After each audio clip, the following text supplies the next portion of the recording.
Selanjutnya itu akan menerangkan bagaimana menggambarkan fungsi kuadrat.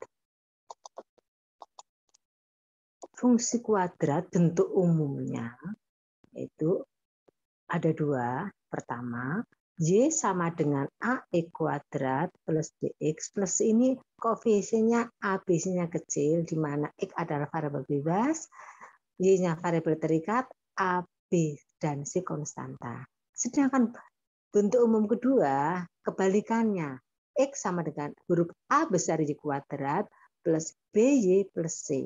Ini huruf A, B, C-nya konstanta adalah huruf besar, sedangkan Y-nya ini variabel terikat, bebas. X-nya variabel terikat. Nah, bentuk umum pertama itu kalau nilai A positif, nanti grafik akan buka ke atas. Kalau A kecil negatif akan buka ke bawah. Sebaliknya, kalau bentuk umum 2, koefisien nilai Y kuadrat nilai A besar positif, maka akan bukanya parabolnya ke kanan.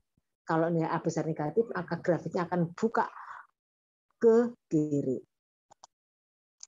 Nah, bagaimana langkah-langkah menentukan menggambarkan grafik fungsi kuadrat? Ada 4 langkah dalam hal ini. 1, yaitu menentukan titik potong. Kalau bentuk umum pertama, menentukan titik potong dengan sumbu X. Nanti grafik akan memotong sumbu X. Ketika memotong sumbu X, itu pasti nilai Y-nya 0. Maka syaratnya di sini untuk menentukan grafik titik potong dengan sumbu X, nilai Y-nya dibuat 0, ini 0. Nanti akan ketemu persamaan kuadrat, bukan fungsi lagi. Kalau Y-nya diganti 0, nanti akan kami jelaskan selanjutnya. Di sini akan ketemu akar-akarnya nilai X1 dan X2. Ada 2 cara, yaitu bisa difaktorkan. Kalau A-nya 1 difaktorkan, atau dengan rumus ABC.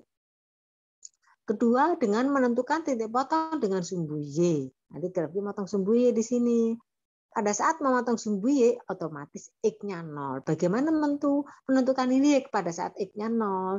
Ya, X-nya dimasukkan 0.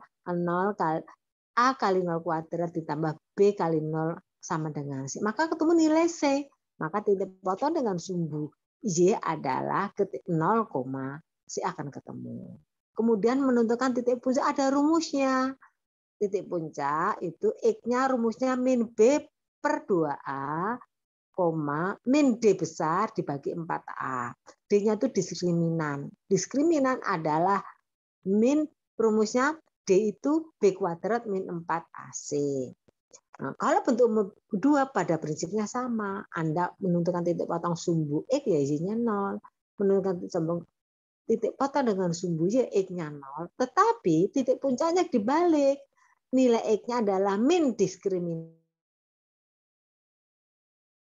Sehingga kemudian tambah satu lagi itu menentukan berapa pasangan titik. Terserah ada yang dibutuhkan. X dan masukkan, ketemu nilai Y, ketemu salah satu titiknya. Biasanya minimal 3 buah titik, maka akan dapat digambarkan secara dihubungkan, maka fungsi parabol bisa dihubungkan. Jadi, untuk menentukan persamaan kuadrat minimal diketahui 3 pasang titik. Sedangkan untuk menentukan persamaan garis, asalkan diketahui 2 pasang titik, maka akan dapat ditentukan persamaan fungsi garisnya.